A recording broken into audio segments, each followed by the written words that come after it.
गरुण जी काकभुशुंडी जी की चर्चा की और उस चर्चा में संक्षेप में सुना कि गरुण जी को संशय क्यों हुआ। अब उत्तर कांड में 2/3 कथा, मान लीजिए 70% कथा गरुण जी और काकभुशुंडी जी की है। समय अपने पास अब आज का ही है, लेकिन छूटेगा कुछ नहीं। अब ये होगा कि एक एक चौपाई का चिंतन करते हुए यथासंभव आगे बढ़ रहे थे, वो न करके अब पूरी कथा को सारांश में आप सुन लेंगे। बस गोस्वामी जी ने काकभुशुंडी रामायण का पहले पाठ किया, हम लोग भी थोड़ी देर में करेंगे 63 कैसे। उसके बाद फिर गरुण जी ने काकभुशुंडी जी से उनके पूर्व जन्म की बातें पूछी और फिर काकभुशुंडी जी ने खुद ही अपनी आत्मकथा सुनाई, अपने पुराने जन्मों की कथा सुनाई। और गोस्वामी जी इतना विस्तार से लिखे कि इतना विस्तार से तो गौरी शंकर का चरित्र नहीं लिखे। आप गिन लेना दोहे, जितना विस्तार से भुशुंडी जी का चरित्र लिखे। कारण ये है कि भुशुंडी जी का चरित्र सामान्य नहीं है। उनका जो चरित्र है वह बड़े आयामों से होते हुए गया है। कभी नीचे आए, कभी ऊपर आए, कभी गिरे, कभी खड़े हुए, कभी श्राप लगा, कभी वर मिला। बड़ी आफतों से होते हुए काकभुशुंडी जी आगे बढ़े। लेकिन कोई बात नहीं, यात्रा में कितना भी कष्ट हो, आदमी मंजिल पे पहुंच जाए तो फिर यात्रा के कष्ट को भूल जाता है। तो काकभुशुंडी जी की यात्रा का वर्णन है और वो यात्रा बड़ी विचित्र है। लेकिन उस यात्रा को करके काकभुशुंडी जी भगवान के चरणों में पहुंच गए। तो काकभुशुंडी जी के पास गरुण जी को भेजा। कारण भगवान नागपाश में बंधे, हनुमान जी गरुण जी को लेके आए। गरुण जी ने युद्ध लीला में भगवान का नागपाश काट दिया, लेकिन खुद पाश में बंध गए। एक है बाह्य लीला, एक है अंतर लीला। हरि और गुरु की एक बाह्य लीला चल रही है, एक अंतर लीला चल रही है। बाह्य लीला के साथ में अंतर लीला को भी पहचानना होता है। जिसकी दृष्टि केवल बाहरी रह जाती है वो भीतर से वंचित रह जाता है, और जिसकी दृष्टि केवल भीतरी हो जाती है उससे कभी अवमानना हो जाती है। तो बाहरी और भीतरी दोनों लीलाओं का समावेश करके एक साधक चलता है। जैसे गुरु स्वरूप में तो गुरुदेव की एक बाह्य लीला है, यहाँ जन्म लिए, यहाँ सत्संग किए, वहाँ सत्संग किए, ये शरीर का रूप रंग, ये परिवार, वहाँ लीला पूर्ण किए, वहाँ समाधि आदि आदि, ये बाह्य लीला। लेकिन अंतरंग लीला अब किसी भी संत महापुरुष का इसलिए चरित्र लिखा ही नहीं जा सकता। क्यों? क्योंकि लिखा कैसे जाए। उनकी बाहर की बातें तो हम बता देंगे कि यहाँ जन्म लिए, इतने दिन धरा पे रहे, ये सत्संग किए, इन पर कृपा किए, आदि आदि। लेकिन भीतर वो किस दुनिया में डूबे थे उसकी झलक कैसे मिले? कितनी मिले? तो दो लीला चल रही है। बाह्य लीला देखे, अंतर लीला न देखे तो वंचित हो जाएगा, संशय में पड़ जाएगा, जो कि गरुण जी के साथ हुआ। गरुण जी श्री हरि की बाह्य लीला तो देखे कि कैसे भगवान युद्ध किए और नागपाश में बंध गए, लेकिन वो भीतर लीला नहीं देखे कि प्रभु लीला कर रहे हैं, उनका खेल हो रहा है और उस खेल में वो भक्त की परीक्षा भी ले रहे हैं, परीक्षा भी ले रहे हैं। वो भीतर लीला बाह्य लीला दोनों चल रही है। तो गरुण जी को लगा कि शास्त्र कहते हैं जिसका नाम लेने से बंधन कट जाते हैं, वो अपने बंधन नहीं काट पा रहा। ये क्या बात हुई जी कि राम नाम मरते समय मुंह पे आ जाए तो जीव का कर्म बंधन कट जाए। तो जिसका नाम लिए से जीव का कर्म बंधन कट जाता है, वो अपने बंधन नहीं काट पा रहा। पढ़े लिखे लोग कहते हैं कि शंकर जी की पिंडी पे चुईया चढ़ गई और चावल खा रही है, चीनी खा रही है, फल खा रही है। हम उन शंकर की पूजा क्यों करें जो अपने ऊपर से चुहिया को नहीं भगा पा रहे, अपनी तकलीफ दूर नहीं कर पा रहे, तो हमारी क्या करेंगे? ऐसा नास्तिक लोग बोलते हैं। लेकिन उत्तर यह है कि शंकर जी चुहिया को अपना प्रभाव दिखा दें क्या? वो अपना प्रभाव चुहिया को दिखाएंगे कि किसी भक्त को दिखाएंगे? चुहिया भी उन्हीं का जीव है, जो करे सो करने दो। क्योंकि चुहिया की इच्छा ही, चुहिया की औकात ही चावल का 1-2 दाना है, चीनी के 2-4 कण है, तो खाने दो। शंकर जी चुहिया को अपना प्रभाव दिखाएं, समझना पड़ेगा। लेकिन नास्तिक ये मान लेगा कि शंकर जी तो चुहिया को नहीं भगा पा रहे पिंडी से, तो मेरा क्या भला करेंगे? अब ऐसा सिद्धांत मान के अपना सर्वनाश कोई कर ले, या फिर चुहिया को चढ़ते देख के, खाते देख के कोई भक्त जाए और अच्छे से शिवलिंग का मार्जन कर दे और पूजा कर दे। तो उस भक्त ने शिवलिंग की जो पूजा की, वो भी शंकर जी ने स्वीकार कर ली। चुहिया आके चीनी चावल खा गई, उस चुहिया का भी कल्याण कर दिया। और कोई भक्त आ गया तो उसी शिवलिंग से प्रकट होकर के उसको दर्शन भी दे दिए, बलिहार। लेकिन कृपा मिलेगी पात्रता के अनुसार। अब नास्तिक कुछ भी उसके पीछे तर्क लगा सकता है। तो गरुण जी ने सोचा कि भगवान बंधन में बंध गए, जिनका नाम भव बंधन काटता है, वो अपना बंधन नहीं काट पा रहा, तो मैं कुछ हूं। और मैं आते ही संसार में मैं को, अहंकार को कहते ईगो। बोले जैसे जीवन में आए ईगो, भगवान के आईगो। ईगो के संग नहीं रहे प्रभु। तो जैसे गरुण जी में ये अहम आया कि कृपा उड़ गई, और परिणाम क्या हुआ कि जो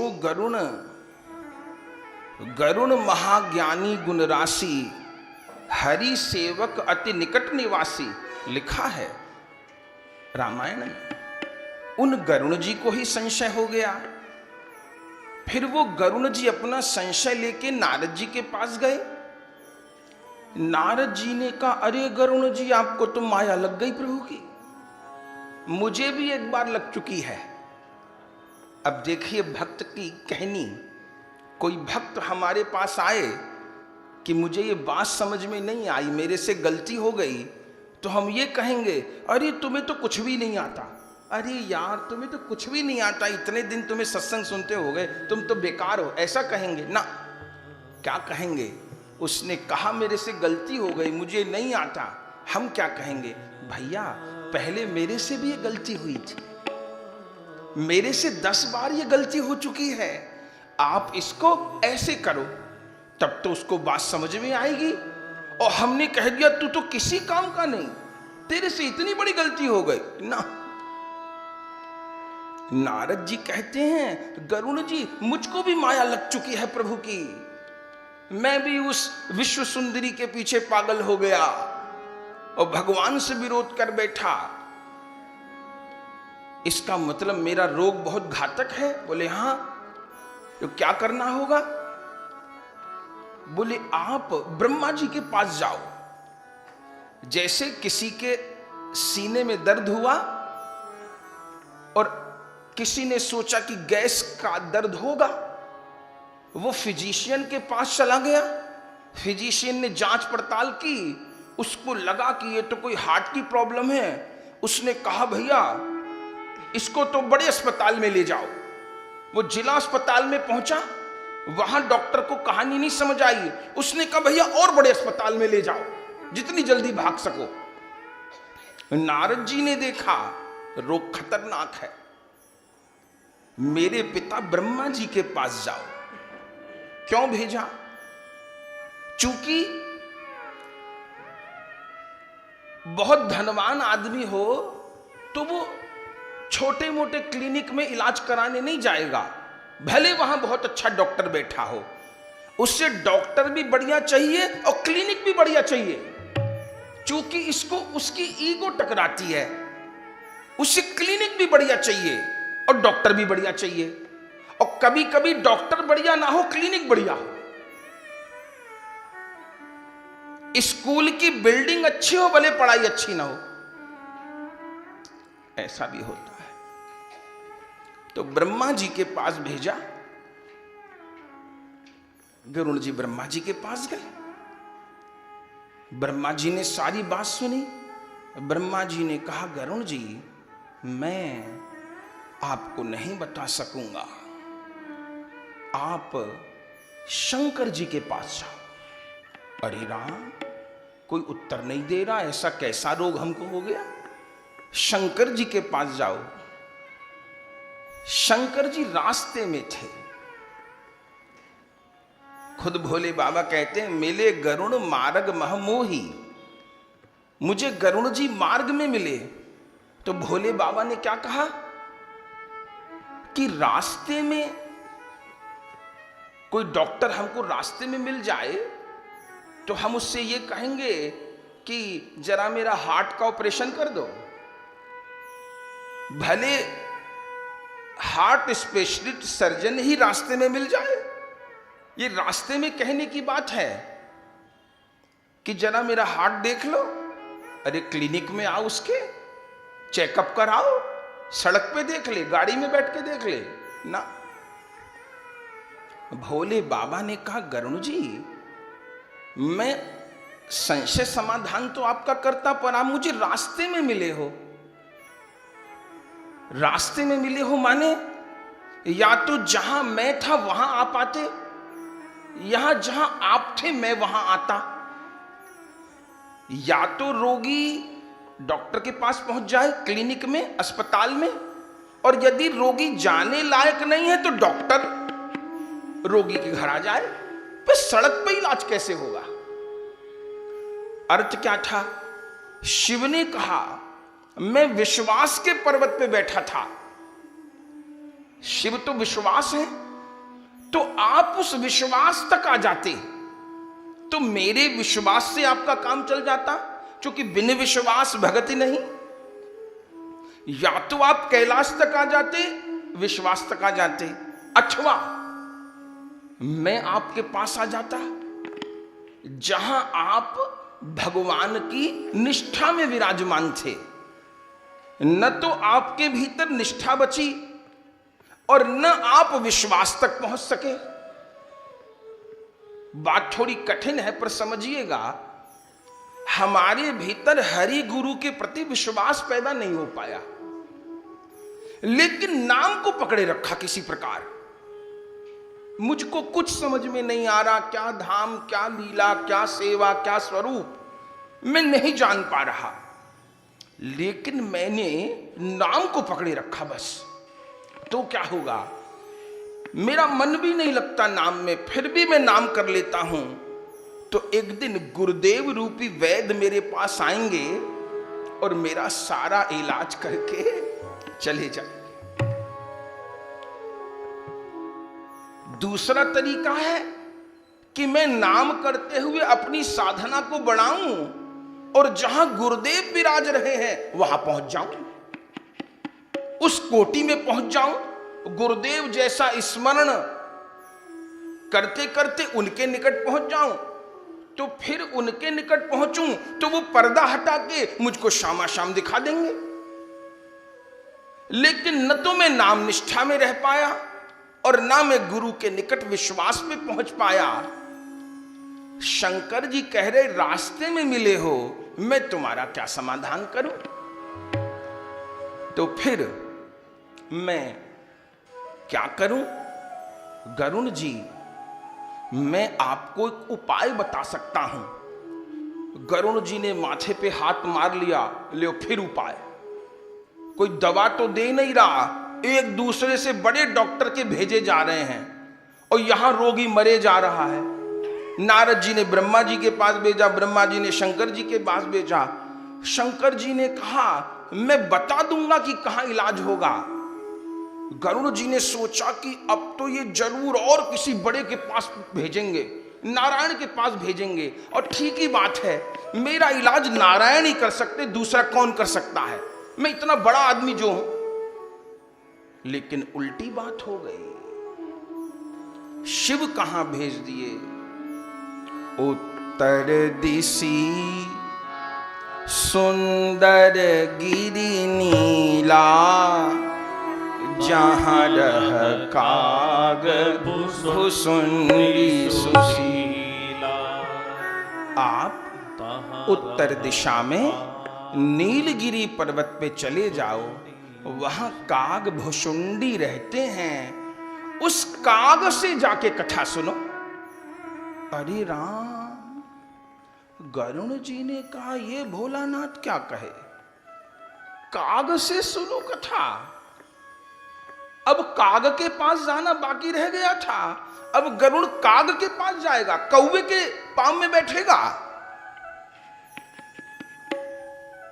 पर भोले बाबा ने कहा था, जब बहुकाल करिय सत्संगा, तब ही होई सब संशय भंगा। अब गरुण जी सोच रहे हैं मैं काग से कथा सुनूं। संसार में कभी कभी होता है, आदमी कई बार कथा सुनने नहीं जाता, वो वक्ता को सुनने जाता है। ये एक सूक्ष्म बात है। कथा सुनने गए कि वक्ता को सुनने गए? कई बार कोई बहुत प्रसिद्ध हो जाए, फिर भले वो कथा कैसी भी कहते हो, तो उनको सुनने में सब लोग बहुत रुचि दिखाएंगे। कई बार तो ऐसा भी होता है कि प्रसिद्ध भी हैं और कथा भी बहुत सुंदर कहते हैं, लेकिन कई बार कथा से दृष्टि हट करके केवल शरीर तक रह जाती है। अभी संत बनने के लिए ज्ञान वैराग्य की जरूरत नहीं है, प्रसिद्धि की जरूरत है।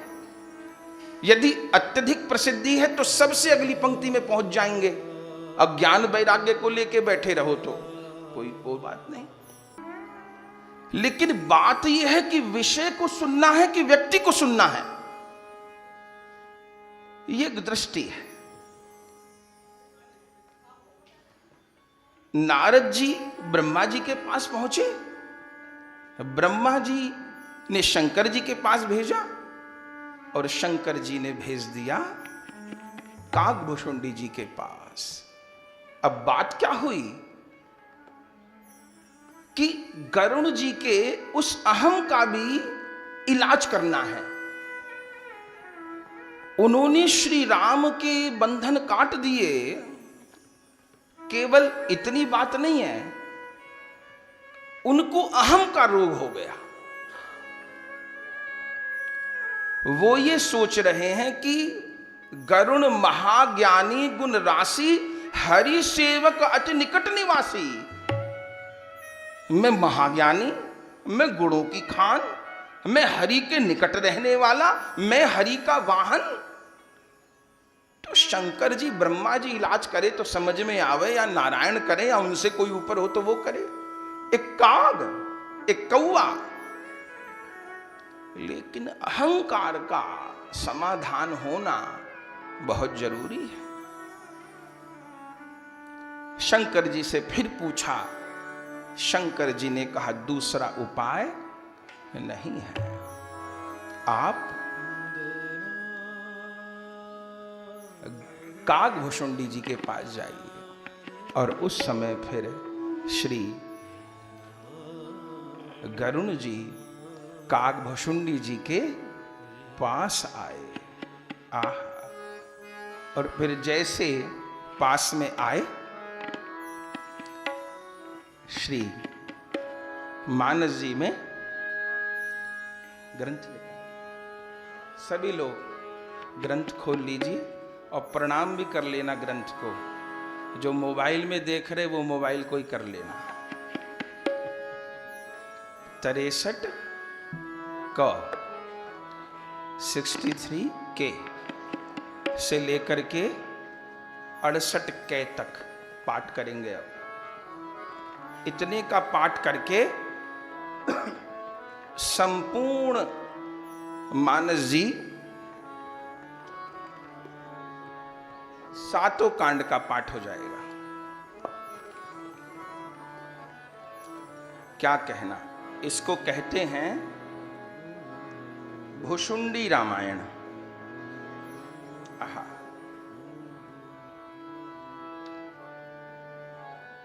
पहले बिना गाए 63 कैसे चौपाई पढ़ लीजिए तो प्रसंग स्पष्ट होगा। गयऊ गरुण जहां बसई भुसुंडा, मति अकुंठ हरि भगति अखंडा। देखी शैल प्रसन्न मन भयऊ, माया मोह सोच सब गयऊ। करी तड़ाग मज्जन जल पाना, बट तर गयऊ हृदय हर्षाना। वृद्ध वृद्ध विहंग तह आए, सुने राम के चरित सुहाए। कथा आरंभ करे सोई चाहा, तेहि समय गयऊ खगना। आवत देख सकल खग राजा, हर्षिवायस सहित समाजा। अति आदर खगपति कर कीना, स्वागत पूछी सुआसन दीना।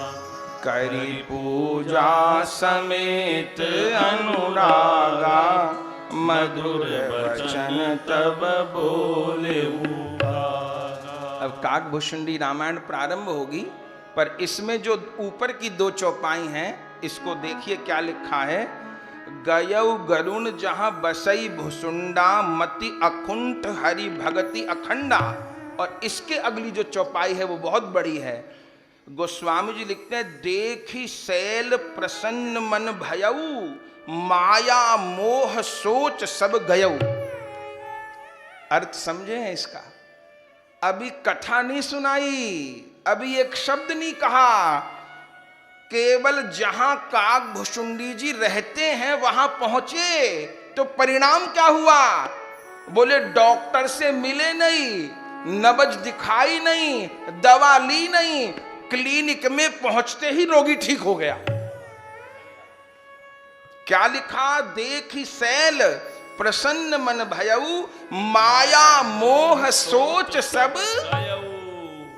पहुंचते ही माया मोह सोच सब चला गया, सब चला गया। तब गरुण जी को लगा कि ये कागभुषुंडी कोई छोटे वैद्य नहीं है। आहा, तब 63 कैसे? अब सब लोग गाएंगे। नाथ कृतारथ भयऊ मैं। श्री कागभुषुंडी रामायण उत्तरकांड दोहा 63 क। नाथ कृतारथ भयऊ मैं, तब दर्शन खगराज। आयसु देहु सो करो अब, प्रभु आयहु के ही सदा कृतारथ रूप तुम, कह मृदु वचन खगेश। जेहि के अस्तुति सादर, निज मुख कीन्ह महेश। सुनहु तात जेहि कारण आयऊ, सो सब भयऊ दरस तब पायऊ। देखि परम पावन तब आश्रम, गयऊ मोह संशय नाना भ्रम। अब श्री राम कथायति पावनी, सदा सुखद दुख पुंज नसावनी। सादर तात सुनावहु मोही, बार बार बिनबऊ प्रभु तोही। सुनत गरुण के गिरा बिनीता, सरल सुप्रेम सुखद सुपुनीता। भयउता सुमन परम उछाहा, लाग कहे रघुपति गुण गाहा। प्रथम ही अति अनुराग भवानी, रामचरित सर कहसी बखानी। पुनि नारद कर मोह अपारा, कहसी बहुरी रावण अवतारा। प्रभु अवतार कथा पुनि गाई, तब शिशु चरित कहेसी मन लाई। बाल चरित कही विविध विधि, मन मह परम उछाह। ऋषि आगमन कहेसी पुनि, श्री रघुवीर विवाह। बहुरी राम अभिषेक प्रसंगा, पुनि नभ वचन राज रस भंगा। पुरबासिन कर बिरह विषादा, कहसी राम लक्ष्मण संवादा।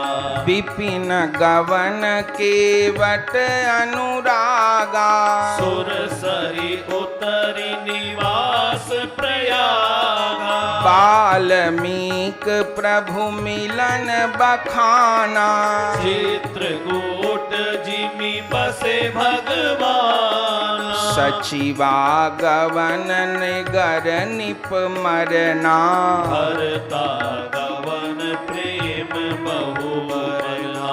करि निप क्रिया संग पुरवासी, भरत गए जहाँ प्रभु सुख राशि। पुनि रघुपति बहु विधि समुझाए, ले पादुका अवधपुर आए। भरत रहनि सुरपति सुत करनी, प्रभु अरि अत्रि भेंट पुनि भरनी।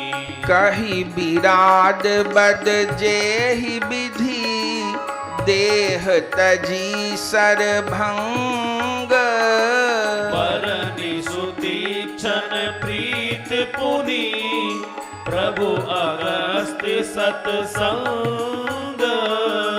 कहि दंडक बन पावन ताई, गीत मैत्री पुनि तेहि गाई। पुनि प्रभु पंच बटी कृत बासा, भंजी सकल मुनिन की त्रासा। पुनि लक्ष्मण उपदेश अनुपा, सूपनखा जिमि कीन कुरूपा। हर दूषण बद बहुरी बखाना, जिमि सब मरम दसानन जाना। दस कंदर मारीच बतक ही, जहि विधि भई सो सब तेहि कही।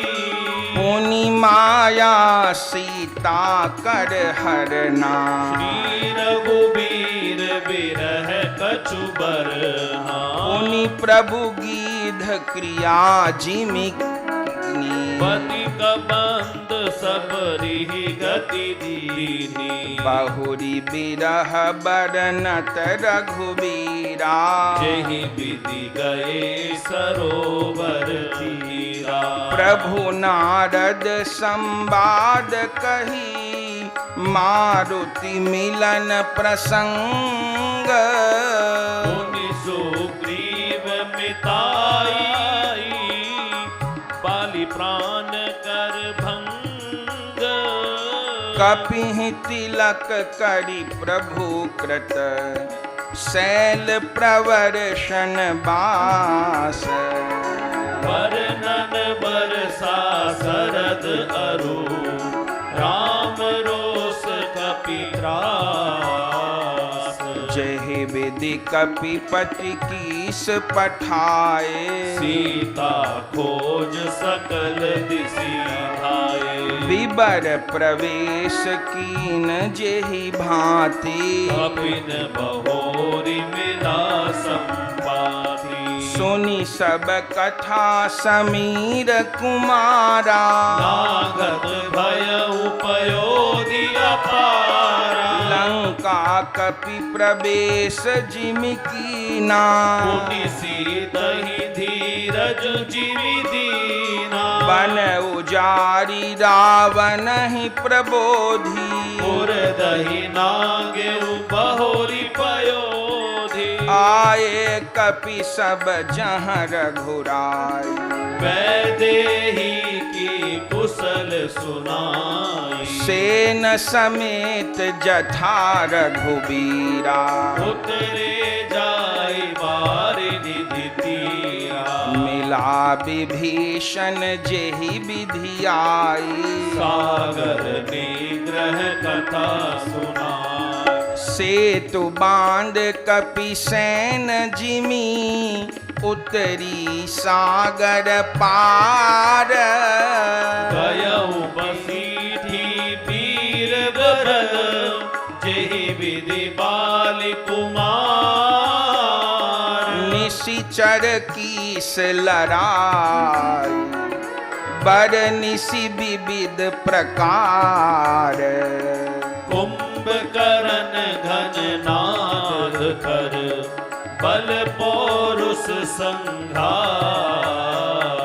निशिचर निकर मरण विधि नाना, रघुपति रावण समर बखाना। रावण बढ़ मंदोदरी शोका, राज विभीषण देव अशोका। सीता रघुपति मिलन बहोरी, सुरन कीनी स्तुति कर जोरी। पुनि पुष्पक चढ़ी कपिन समेता, अवन चले प्रभु कृपा निकेता। जेहि विधि राम नगर निज आए, पायस विशद चरित सब गाए। कहे सि बहोरी राम अभिषेका। पुरबर नत निपनीति अनेका। कथा समस्त भुसुंड बखानी। कहत तुम सन कही भवानी। सुनि सब राम कथा खगनाहा। कहत वचन मन परम उचाहा।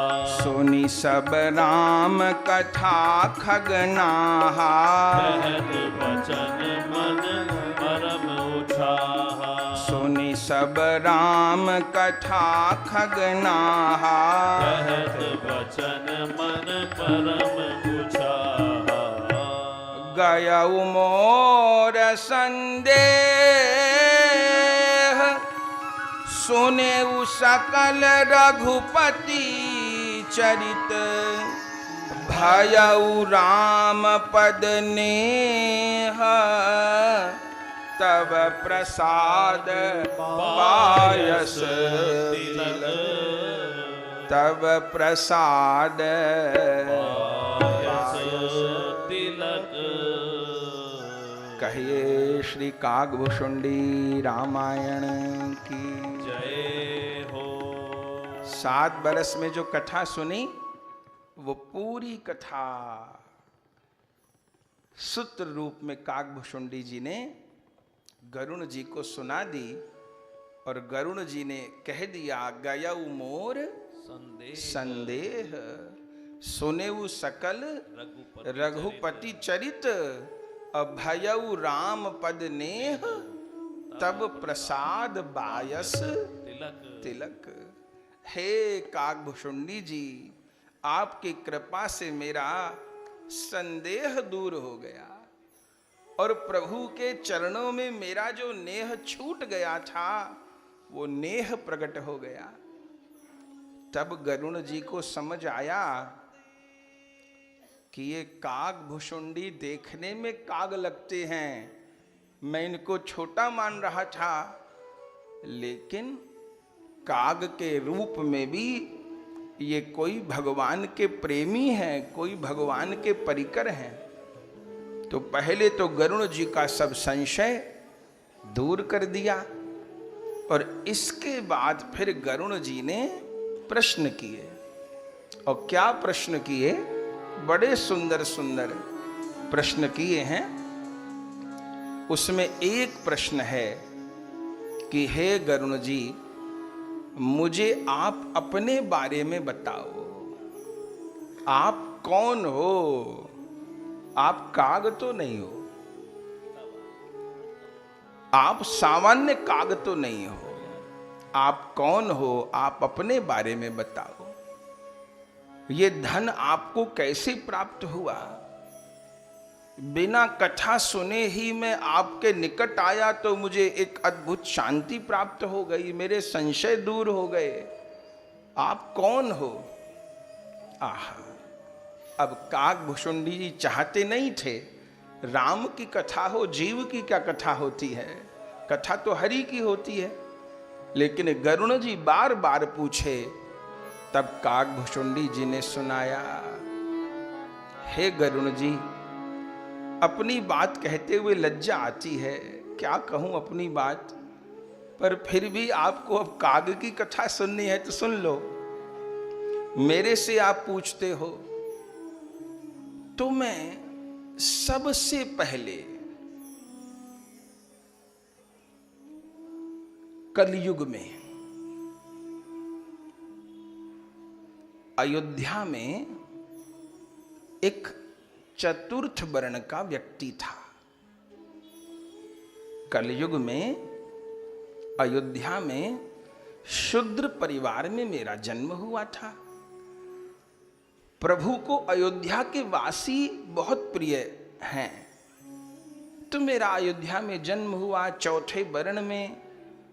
लेकिन मेरा श्री राम के चरणों में प्रेम नहीं था। मेरा अयोध्या के प्रति भी कोई आदर भाव नहीं था। मैं सोचता था जन्म तो होना है कहीं ना कहीं, अयोध्या में हो गया, इससे क्या फर्क पड़ता है।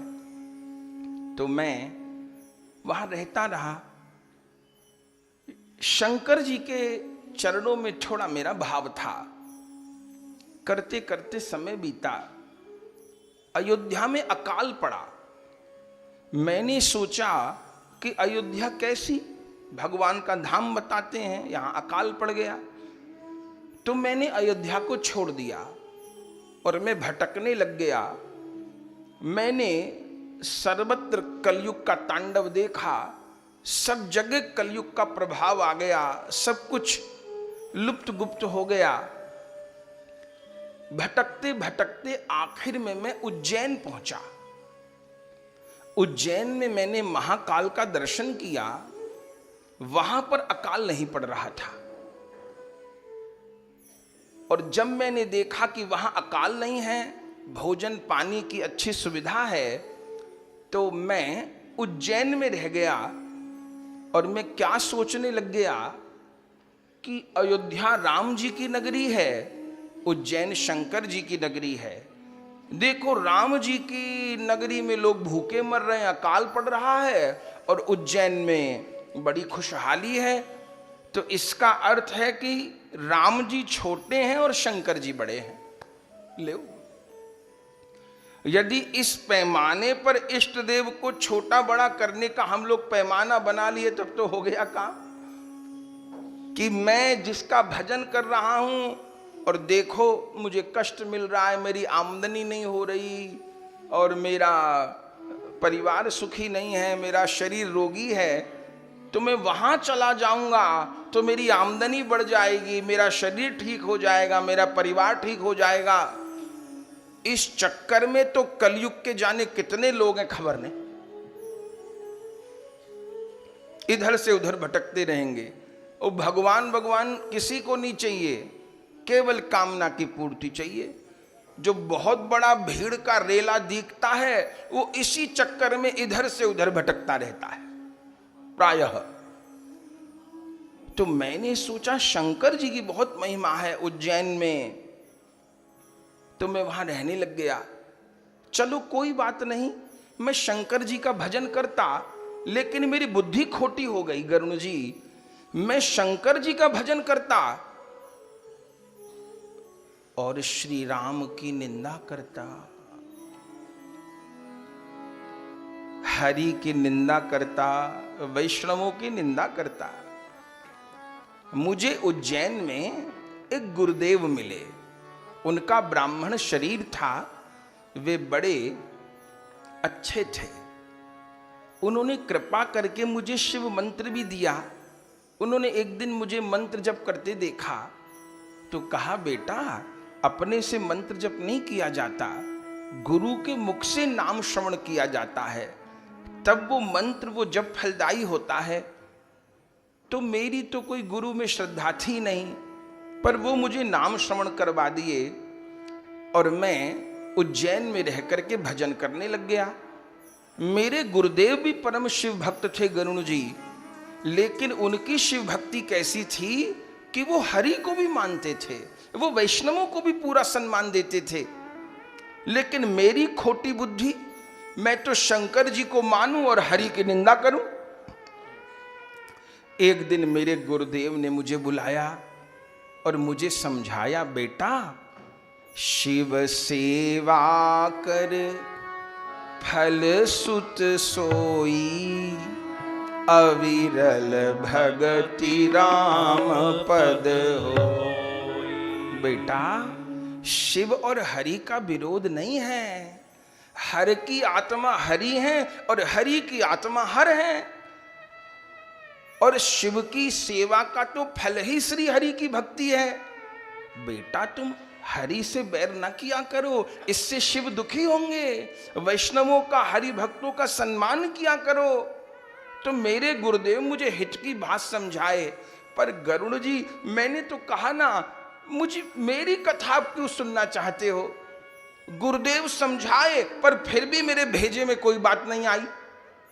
मैंने सोचा ये मेरे गुरुदेव हरि का पक्ष क्यों ले रहे हैं, और हुआ क्या कि पहले तो मैं हरि और वैष्णवों की निंदा ही करता था, अब मैं गुरु की भी निंदा करने लग गया। पहले तो मैं हरि और हरि भक्तों से ही द्वेष करता था, अब मैं गुरुदेव से ही द्वेष करने लग गया। पर मेरे गुरुदेव बहुत दयालु थे। जैसे माँ बच्चे के अपराधों को क्षमा करती रहती है, ऐसे वो मेरे अपराधों को क्षमा करते रहे और कुछ मुझे बोले नहीं। लेकिन मेरी उद्दंडता बढ़ती चली गई। एक बार मैं महाकाल के मंदिर में जप कर रहा था। एक बार हर मंदिर, एक बार हर मंदिर, जपत रहे शिव नाम, जपत रहे शिव नाम। गुरु आयऊ अभिमान ते, गुरु आयऊ अभिमान ते, उठ नहीं कीन्ह प्रणाम। उठ नहीं कीन प्रणाम। गरुण जी में इतना उद्दंड हो गया कि महाकाल के मंदिर में पांव फैला के बैठा था। ऐसा नहीं कि पैरों में दर्द हो रहा था। यहां संकेत क्या है कि अगर स्वस्थ हैं तो पांव फैला के नहीं बैठना चाहिए।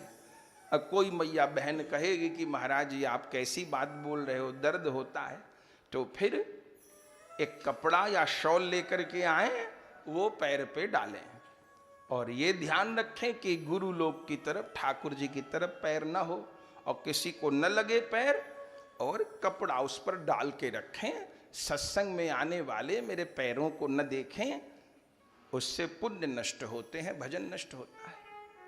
लेकिन मैं इन सब बातों को नहीं मानता था। मैं तो पैर फैला के शिव मंदिर में बैठा था। और सबसे बड़ी बात कि एक बार हर मंदिर जपत रहो शिव नाम, गुरु आयऊ अभिमान ते, उठ नहीं कीन प्रणाम। उसी समय मेरे गुरुदेव भी दर्शन करने आ गए महाकाल का। लेकिन मैं इतना उद्दंड कि उठकर मैंने प्रणाम भी नहीं किया। परिणाम क्या हुआ? मेरे इतने गुरुदेव दयालु कि इस अपराध को भी स्वीकार नहीं किए और हंसते हुए पास से निकल गए। कोई बात नहीं, बैठो, कोई बात नहीं, भजन करो, कोई बात नहीं। मुझे प्रणाम करना चाहिए था, गुरुदेव आए थे, प्रणाम किया नहीं, मुंह फेर लिया।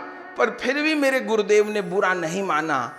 गरुण जी क्या कहूं, गुरुदेव तो कुछ नहीं बोले, लेकिन अति गुरु अघ अपमानता सह नहीं सके महेश। गुरुदेव तो सह गए पर महेश नहीं सह पाए। और उसी समय मंदिर माज भई नभबानी, मंदिर माज भई नभबानी, रेहत भाग्य अज्ञ अभिमानी, रेहत भाग्य अज्ञ अभिमानी। उसी समय मंदिर में आकाशवाणी हुई, भोलानाथ बोल पड़े, मंदिर माज भई नभबानी, रे हत भाग्य अज्ञ अभिमानी। अरे हत भागे, मेरे मंदिर में पांव फैला के बैठा है, वो भी मैंने क्षमा किया। और शिव स्वरूप गुरुदेव आए, तू उठा तक नहीं, प्रणाम नहीं किया, तू मनुष्य बनने लायक नहीं है, बैठे रहो अजगर इब पापी। अजगर की तरह बैठा रहा, जा तू सांप बन जा, जा तू सर्प हो जा। हाहाकार हो गई। लेकिन धन्य मेरे गुरुदेव की करुणा, हाहाकार हो गई। नभवाणी तो मौन हो गई, पर धन्य मेरे गुरुदेव उसी समय खड़े हो गए। और खड़े होकर के रो रो कर मेरे गुरुदेव शंकर भगवान से क्षमा मांगने लगे। 107 दोहा रुद्राष्टक आएगा, उसका पाठ करो। 107। उस समय मेरे गुरुदेव शंकर भगवान से क्षमा मांगने लगे और कहने लगे, हे भोलानाथ, ये बालक है, ये अनजान है, इस पर कृपा कर दो, इतना बड़ा श्राप मत दो। मैंने तो सोचा था शिव का भजन करके प्रभु को प्राप्त करेगा, लेकिन इससे अपराध तो बहुत बड़ा हुआ। अरे नहीं उठा, बच्चा भी मां के प्रति अपराध कर देता है, कोई बात नहीं, मुझे प्रणाम कर देता तो मुझे क्या मिल जाता, नहीं किया तो कोई बात नहीं, पर इसके अपराध क्षमा कर दो। शिव प्रसन्न नहीं हो रहे थे। उस समय मेरे गुरुदेव ने रुद्राष्टक का पाठ किया। आप सब लोग जल्दी जल्दी करिए। नमामि मीशान निर्बाण रूपम विभुम व्यापकम ब्रह्म वेद स्वरूपम निजं निर्गुणं निर्विकल्पं निरीहं चिदाकाशमाकाशवासं भजे निराकार ओंकार मूलं तुरीयं गिराज्ञान गोतीतमीशं गिरीशं करालं महाकाल कालं कृपालं गुणागार संसार पारं नतो हम तुषारादि संकाश गौरं गवीरं मनोभूत कोटि प्रभा श्री शरीरं पूरन्मौलि कल्लोलिनी चारु गंगा लसद बाल बालेन्दु कंठे भुजंगा चलन कुंडलं भ्रूसु नेत्रं विशालं प्रसन्नाननं नीलकंठं दयालं मृगाधीश चर्माम्बरं मुण्डमालं प्रियं शंकरं सर्वनाथं भजामि प्रचण्डं प्रकृष्टं प्रिगल्भं परेशम्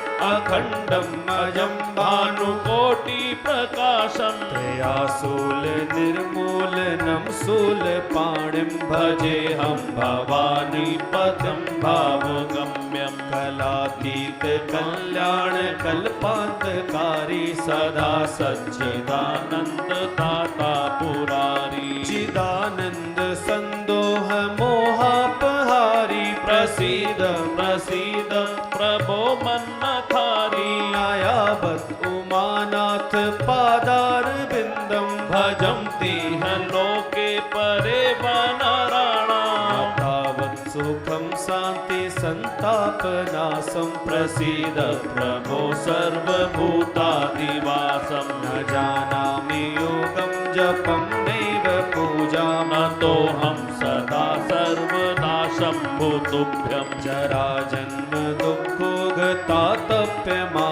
प्रभो पाहि आपन्नमामि शम्भो। क्या कहना। रुद्राष्टकमिदं प्रोक्तं विप्रेण हरतोषये ये पठन्ति नरा भक्त्या तेषां शम्भो प्रसीदति। आहा, मेरे गुरुदेव वहीं महाकाल के मंदिर में रुद्राष्टक का पाठ करते रहे और यही प्रार्थना करते रहे, भोलानाथ प्रसन्न हो जाओ, भोलानाथ प्रसन्न हो जाओ, अपराध क्षमा कर दो। मैं क्या कहूं गरुण जी, मेरे गुरुदेव की प्रार्थना सुन के फिर शंकर जी की वाणी गूंजी और मेरे गुरुदेव को शंकर जी ने कहा, अरे ब्राह्मण देवता, तुम्हारे भीतर कितनी दया भरी हुई है, इस नलायक शिष्य का पक्ष ले रहे हो। ब्राह्मण ने कहा, मेरे गुरुदेव ने कहा कि गुरु लोग जिसको ग्रहण कर लेते हैं उसको त्यागते नहीं,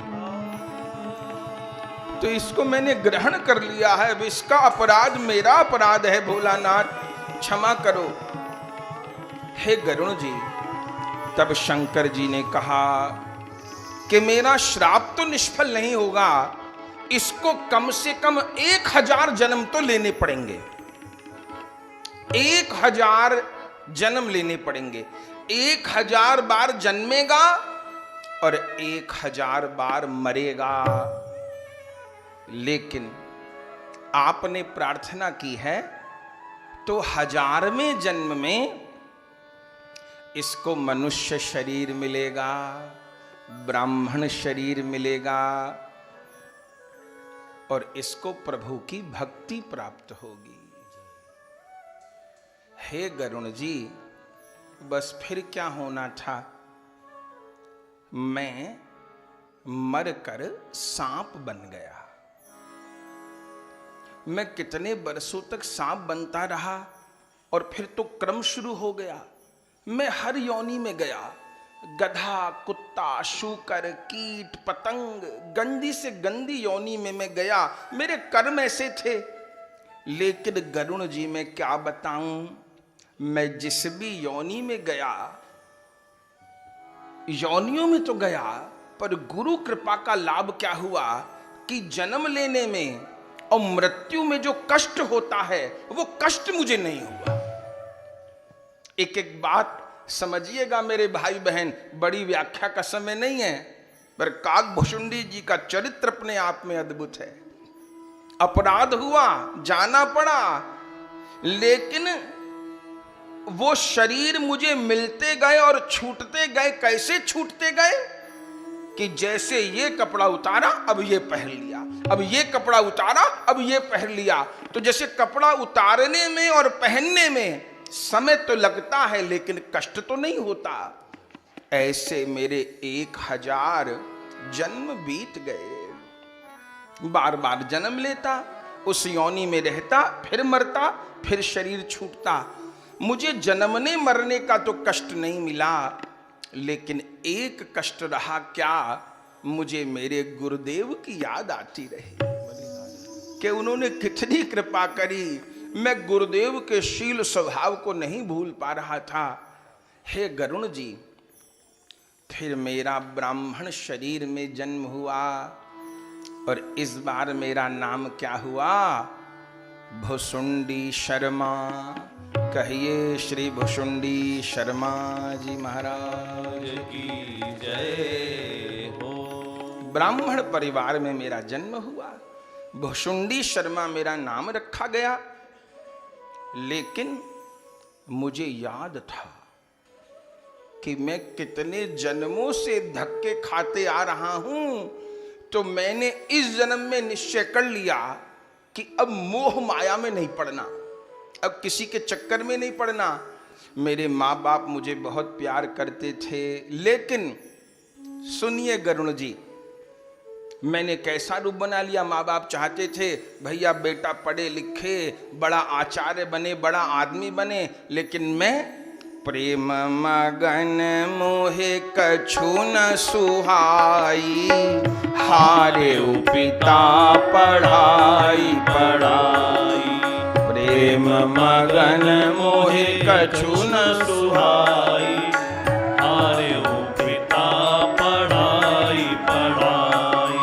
मन ते सकल वासना भागी, मन ते सकल वासना भागी। केवल राम चरण लो लागी, केवल राम चरण लो लागी। प्रेम मगन मोहे कछु न सुहाई, हारे पिता पढ़ाई पढ़ाई। प्रेम मगन मोहे कछु न सुहाई, हारे पिता पढ़ाई पढ़ाई। मेरे पिता ने मुझे पढ़ाने का बहुत प्रयास किया, लेकिन मैं पढ़ा नहीं। क्यों? क्योंकि पढ़ाई लिखाई में लग जाऊंगा तो पिताजी कहीं ना कहीं किसी काम में मुझे जोड़ देंगे और भजन का अवसर नहीं मिलेगा।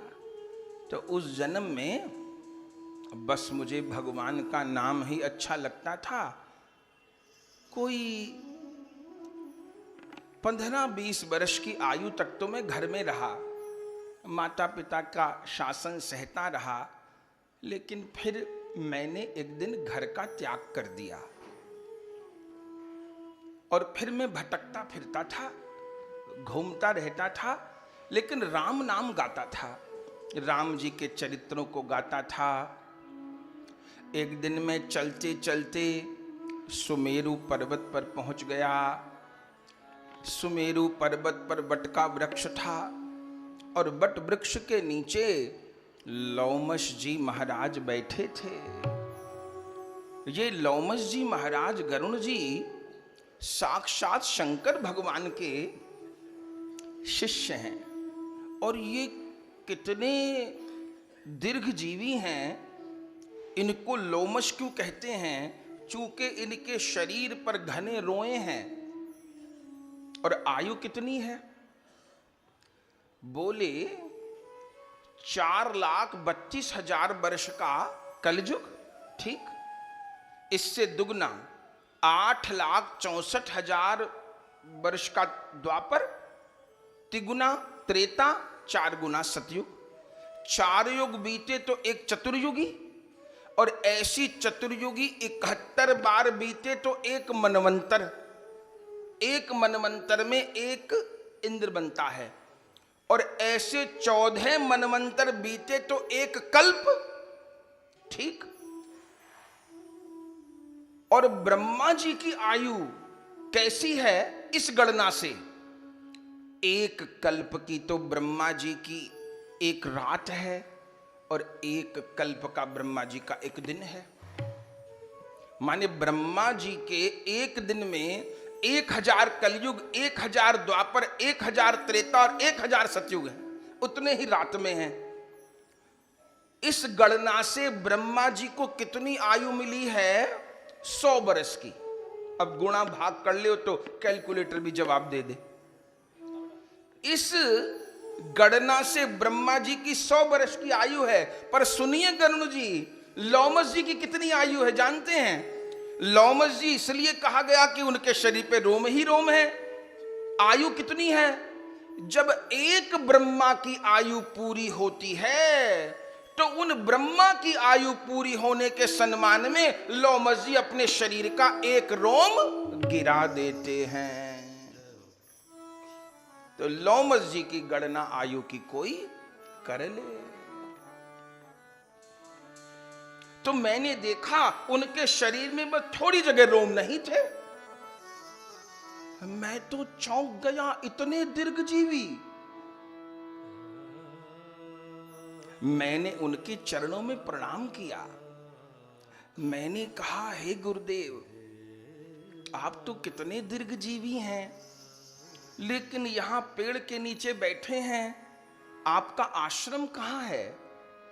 आसन, आश्रम, भोजन, रसोई कहां है? तो मेरे से क्या बोले? छोटी सी जिंदगी के लिए क्या घर बनाना? हद हो गई। मैंने पूछा, आपका आश्रम कहां है? आप पेड़ के नीचे बैठे हैं। तो क्या बोले कि छोटी सी जिंदगी के लिए क्या घर बनाना, क्या रसोई, क्या कपड़े, पेड़ के नीचे बैठ के ही जीवन निकल जाएगा। अरे राम! मैंने कहा, ये तो कितने त्यागी महात्मा हैं। तब उनके प्रति मेरी श्रद्धा हो गई। मैं उनके पास बैठ गया। मैंने कहा, हे संत भगवान, मुझे ज्ञान दीजिए और मुझे श्री राम की कथा सुनाइए, लीला सुनाइए। उन्होंने कहा, बैठो बच्चा। उनको भी बहुत दिन से कोई श्रोता ही नहीं मिला था शायद। मैं उनको मिल गया श्रोता रूप में। उन्होंने मुझे बिठा लिया। मैंने सोचा कि वो श्री राम की लीलाएं मुझे सुनाएंगे, लेकिन वो लगे ज्ञान की चर्चा करने। कैसे सृष्टि बनी, कैसे सृष्टि बिगड़ी, भगवान कैसे 5 तत्वों में हैं, 5 तन मात्राओं में हैं, कैसे इंद्रियों का निर्माण हुआ, कैसे देवताओं का निर्माण हुआ, कैसे भगवान का सर्वव्यापक रूप है, ये सब वो बताने लगे। गरुण जी, मैंने थोड़ी देर सुना, लेकिन मुझे वो सब ज्ञान की चर्चा में आनंद नहीं आया। मैंने बीच में टोक दिया, जबकि महात्माओं को टोकना नहीं चाहिए। मैंने कहा, गुरुदेव, आप सब कुछ बहुत अच्छा बोल रहे हो, पर मैं तो राम जी की लीलाएं सुनना चाहता हूं। ज्ञान की चर्चा बहुत अच्छी कर रहे हैं, पर मैं इस योग्य कहां ज्ञान की चर्चा, मुझे तो कोई लीला सुना दीजिए। उन्होंने कहा, चुप बैठो। वो फिर ज्ञान की चर्चा करने लगे। कैसे आकाश और कैसे पाताल और कैसे पर्वत और कैसे नदी और कैसे तारे और कैसे सूरज और कैसे चंदा। घंटा 2 घंटा मैंने फिर सुना। फिर मैंने कहा, गुरुदेव, आप जो कुछ कहते हो बहुत अच्छा है, लेकिन मुझे तो प्रभु की लीला सुना दो, मेरी लीला सुनने में बहुत रुचि है। उन्होंने कहा चुप बैठो, तुम्हें कुछ नहीं आता, चुप बैठो। मैं फिर चुप बैठ गया, क्या बोलता इतने बड़े महात्मा के आगे। लेकिन उनकी ये ज्ञान चर्चा खत्म ही ना हो। 1 दिन बीता, 2 दिन बीते, 5 दिन बीते, 10 दिन बीते, 15 दिन बीते, महीना बीता। मैंने कहा मंगलाचरण पूरा कब होएगा, कब कथा होएगी, पर कथा ही ना होए। आखिर में तो मैं बार बार कहने लग गया, गुरुदेव बस, गुरुदेव बस, लीला सुना दो, लीला सुना दो, लीला सुना दो। गरुण जी, दोष मेरा ही था, महात्मा का कोई दोष नहीं था। अति संघर्षण जो कर कोई, प्रगट अनल चंदन ते होई। अरे कोई चंदन की लकड़ी को भी बहुत घिस दे तो आग उसमें भी पैदा हो जाएगी। भले चंदन बहुत शीतल होता है, पर चंदन की लकड़ी कोई घिसे तो आग तो वहां भी पैदा हो जाएगी। सारी गलती मेरी थी। गरुण जी, मेरे गुरु की गलती मत मानना। मैंने बार बार उनको टोका। आखिर में उनको क्रोध आ गया। टोकता मैं और किसी बात के लिए नहीं था, बस मैं ये कहता था कि लीला सुना दो, भगवान की लीला सुना दो, ज्ञान की चर्चा बहुत हो गई। आखिर में उनको क्रोध आ गया और बोले, तू बार बार निर्गुण का खंडन करके सगुण पक्ष को रोकता है। तब वो कोप में भर के बोले, क्या बोले, सठ स्वपक्ष तब हृदय विशाला, सठ स्वपक्ष तब हृदय विशाला, सठ स्वपक्ष तब हृदय विशाला, सठ स्वपक्ष तब हृदय विशाला, सपदि होई पक्षी चंडाला, सपदि होए पक्षी चंडाला, सपदि होई पक्षी चंडाला, सपदि होए पक्षी चंडाला, सट स्वपक्ष तब हृदय विशाला, सट स्वपक्ष तब हृदय विशाला, सपदि होई पक्षी चंडाला। सपदि होए पक्षी चंडाला। तब उनको क्रोध आ गया। गरुड़ जी, मैं फिर कहता हूं, उनकी गलती नहीं थी, सारी गलती मेरी थी। गरुड़ जी कहते हैं, आगे तो कहो, मान लिया आप ही की गलती थी, गलती सारी मेरी थी। महात्मा को मैंने क्रोध दिलवा दिया। महात्मा क्रोधित हो गए और बोले, तुझे अपने पक्ष का बड़ा घमंड है, जा तू चंडाल पक्षी हो जा। चंडाल पक्षी माने पक्षियों में सबसे निचले स्तर का पक्षी कौवा, काग। और जैसे उन्होंने मुझे श्राप दिया, तुरत भयऊ में काग तब, तुरत भयऊ में काग तब, पुनि मुनि पद सिरु नाई, मुनि मुनि पद सिरु नाई। हे गरुण जी, बस जैसे कहा काग हो जा, मैं काग बन गया। अरे राम, पहले अजगर बन गए, फिर 1000 जन्म बीते, ब्राह्मण शरीर मिला, अब काग बन गए। बोले क्या कहूं, मैंने तो कहा था मेरी कथा मत पूछो, ऐसी है मेरी कथा। तो काग बन गया, लेकिन मुझे अब चिंता नहीं थी। मैं काग बन के भी राम राम पुकारता था, लेकिन मैंने गुरुदेव का शासन सह लिया। पलट के गुरुदेव को कुछ नहीं कहा, और जब काग बन के भी उड़ा तो ऐसा नहीं कि तुमने मुझे काग बना दिया तो मैं देखूं भी ना, नाराज होकर के पैर पटक के जाऊं ना। तुरत भयऊ में काग, पुनि मुनि पद नाई सिर। मैं काग बन गया, लेकिन उड़ा, लेकिन लवमस जी के चरणों में सिर झुका। बस जैसे मैं उड़ा, मैं तो एक कोस भी नहीं उड़ा था, गुरुदेव को दया आ गई। तब मुझे समझ में आया, जो गुरु लोगों की डांट फटकार सहले, जो गुरु लोग का शासन सहले, उस पे कितनी कृपा होती है। हम तो अपने को बहुत सौभाग्यशाली मानते हैं जो गुरु लोग की मार खाए हुए, तो सोचते हैं कि अब काल की मार से बच जाएंगे, गुरु लोग की मार खा लिए, अब काल की मार नहीं पड़ेगी सिर पे।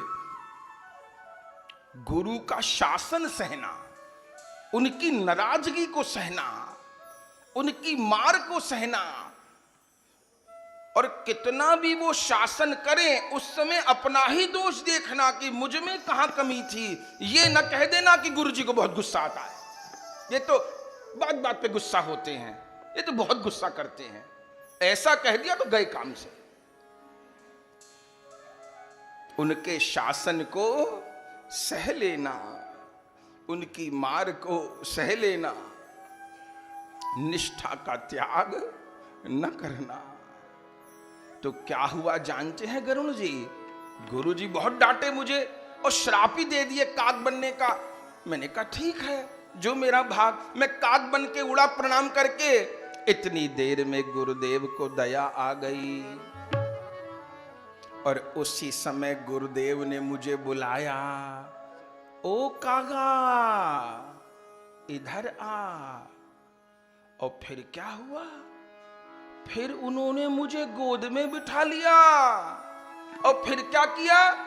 मैं इतने दिनों से जो चीज मांग रहा था तब तो दी नहीं मुझे, जब मैं भुषुंडी शर्मा था, और जब मैं काग बन गया तब हर्षित राम मंत्र तब दीना, हर्षित राम मंत्र तब दीना।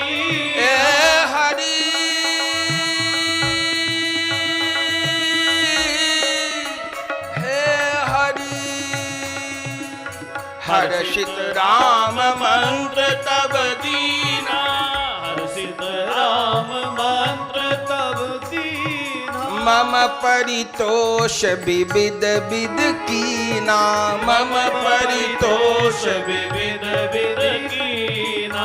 हर्षित राम मंत्र तब दीना, हर्षित राम मंत्र तब दीना। मम परितोष विविध विद, मम परितोष विविध विधि। गुरुदेव कृपा कर दिए, मेरे कान में राम मंत्र सुना दिए, मुझको इष्ट देव की भावना बता दिए, और कह रहे थे तू क्या पूछता था? श्री राम की लीला के बारे में पूछता था किस रूप का ध्यान करूं? तो सुन ले, तेरे इष्ट देव बनवासी राम नहीं, तेरे इष्ट देव सिया राम भी नहीं, तेरे इष्ट देव कौन? इष्ट देव मम बालक रामा, शोभा वपुष कोटि सतकामा। मेरे इष्ट देव गुरुदेव ने कौन बना दिए? राम लला। दुल्हा राम नहीं, बनवासी राम नहीं, रावण हंता राम नहीं, मेरे ठाकुर कौन? राम लला। और मुझे राम लला की अनुभूति करवा दी। अरे राम, मैं सोच रहा था कि पहले का गुस्सा सच था कि अब की कृपा सच है। मुझे समझ ही नहीं आ रहा था कि पहले जो इतना गुस्सा कर रहे थे वो सत्य था कि अब इतनी कृपा कर रहे वो सत्य है। पर गरुण जी, मुझे समझ में आया कि गुरुदेव क्रोध करके मेरे भीतर से उस अहंकार की गांठ को गला रहे थे।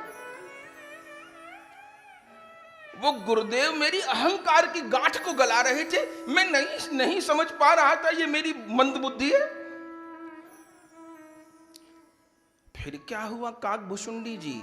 फिर आप उड़ गए अरे सुनो गरुड़ जी, गुरुदेव तो बारिश कर दिए वरों की, राम मंत्र दिया, इष्ट देव का अनुभव करवाया, फिर क्या बोले? तू जो चाहे वो शरीर धारण कर सकता है।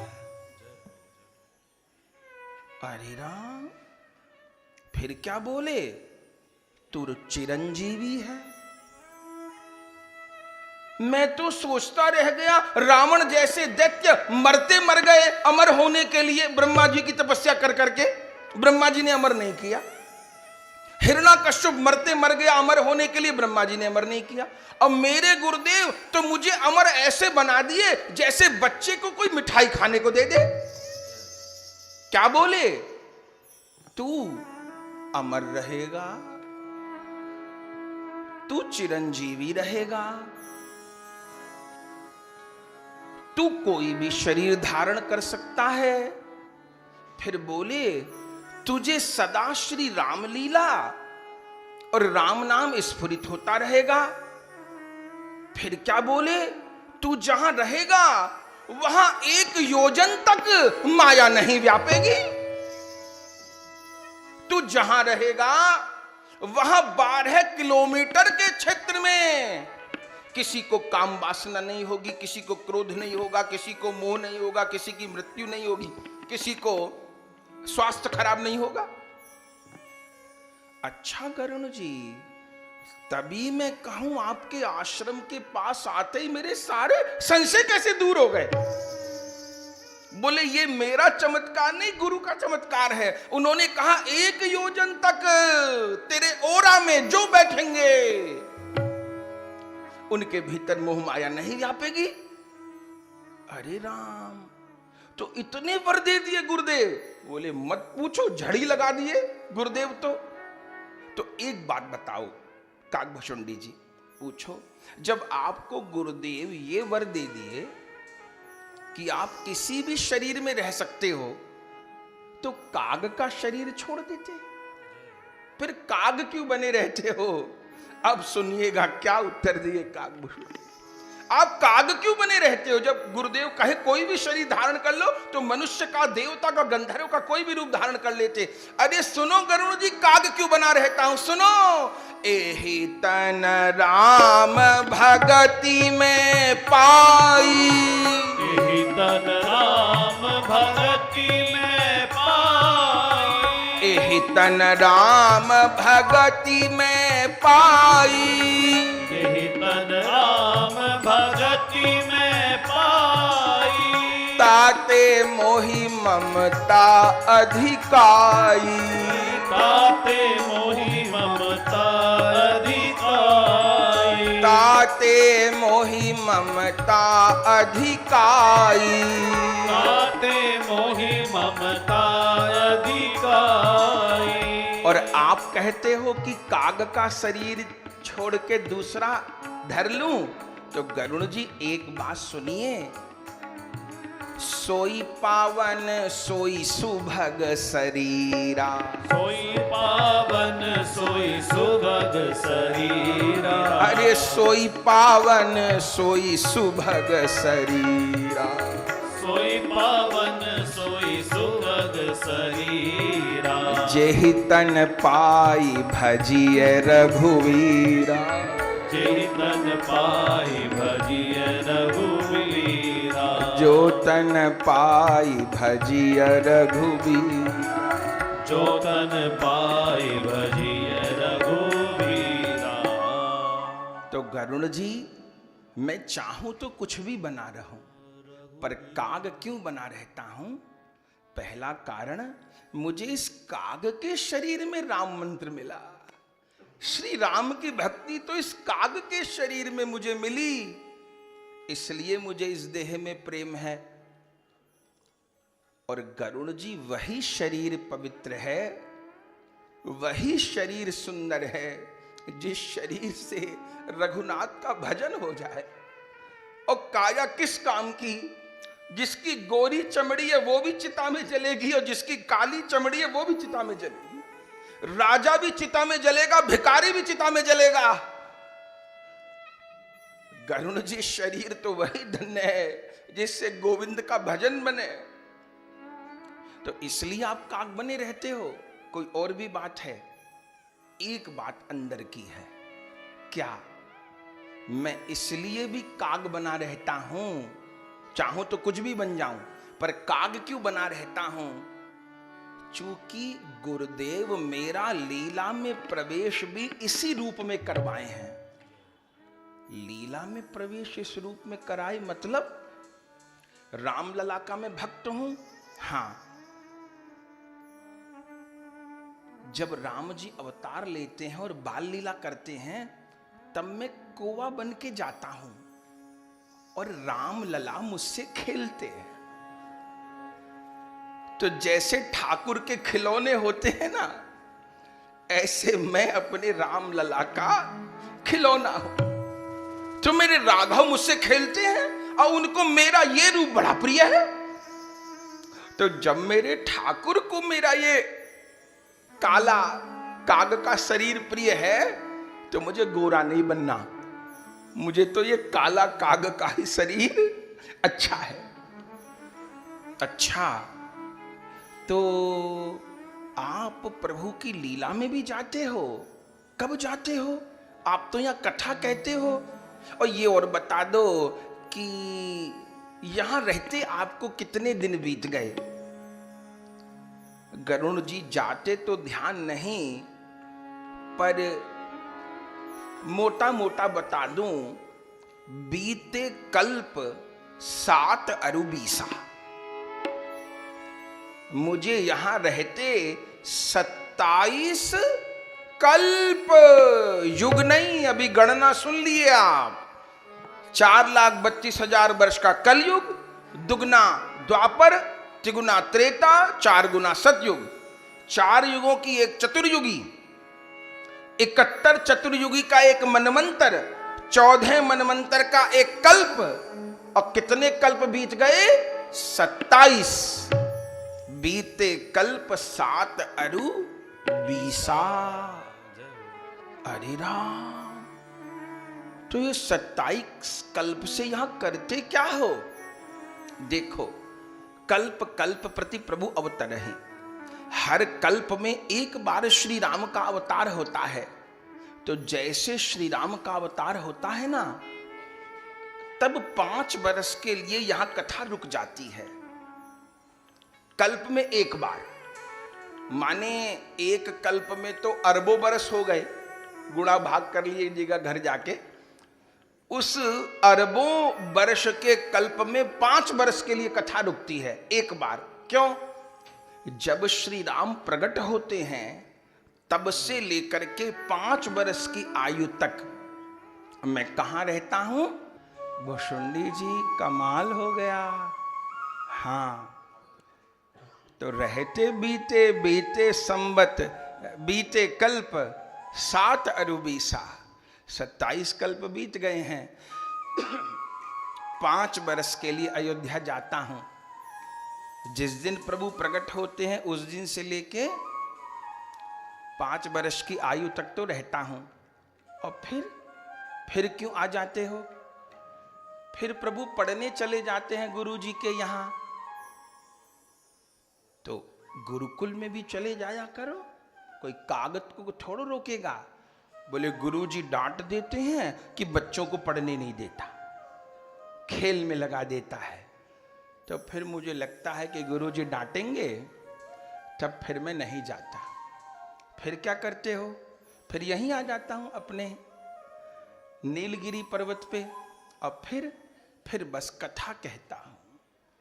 फिर अरबों बरस तक, बस 5 वर्ष को तो जाता हूं, कथा कहता हूं। तो आपको कथा में ज्यादा सुख मिलता है कि लीला दर्शन में ज्यादा सुख मिलता है? गरुण जी, अब तो ये बताना भी कठिन हो गया है। मुझे लगता है कथा कहे सुने का फल मुझे अयोध्या में जाके मिलता है, जब प्रभु का दर्शन करता हूं, प्रभु को खिलाता हूं, खेलता हूं, और फिर जब लौटता हूं तो दुखी तो होता हूं, लेकिन जब लीला कथा कहता हूं तो वो 5 बरस की लीला मुझे पूरे समय यही अनुभव होती रहती है। तो मुझे लगता है लीला दर्शन का फल लीला श्रवण, और लीला श्रवण का फल लीला दर्शन। तो मुझे 27 कल्प बीत गए। और कुछ बताओ गरुण जी, और कुछ बताओ। मुझे तो राम कथा से भी मीठी आपकी कथा लग रही है। अब तो सब बता दिया, कुछ प्रभु के साथ खेल हुआ हो तो बताओ। एक बार हुआ, राम लला चलना सीख गए थे, कोई 1.5-2 बरस के थे। मैं तो वहीं रहता था, तो मैं झरोके पे था। भगवान शैतानी करने लग गए। क्या कि जब मैं दूर चला जाता था तो रोटी का टुकड़ा लेके कहते थे आ आ आ आ आ, ऐसे बुलाते थे। और जब मैं पास जाता था तो भीतर चले जाते थे। ऐसा मेरे साथ रामलला खेलते थे। दूर चला जाता तो आ आ आ ऐसा बोलते थे, आ जाता था तो फिर खिलाते नहीं थे, भीतर चले जाते थे। एक दिन मुझे भी मस्ती आई। मैं गया और रामलला के हाथ से रोटी मैंने खींच ली। काग के भाग कहा कहिए, हरि हाथ से ले गयो माखन रोटी। मैं लेके भागा। मैंने कहा अब रामलला तो मुझे पकड़ नहीं पाएंगे, ये तो 1.5-2 साल के हैं।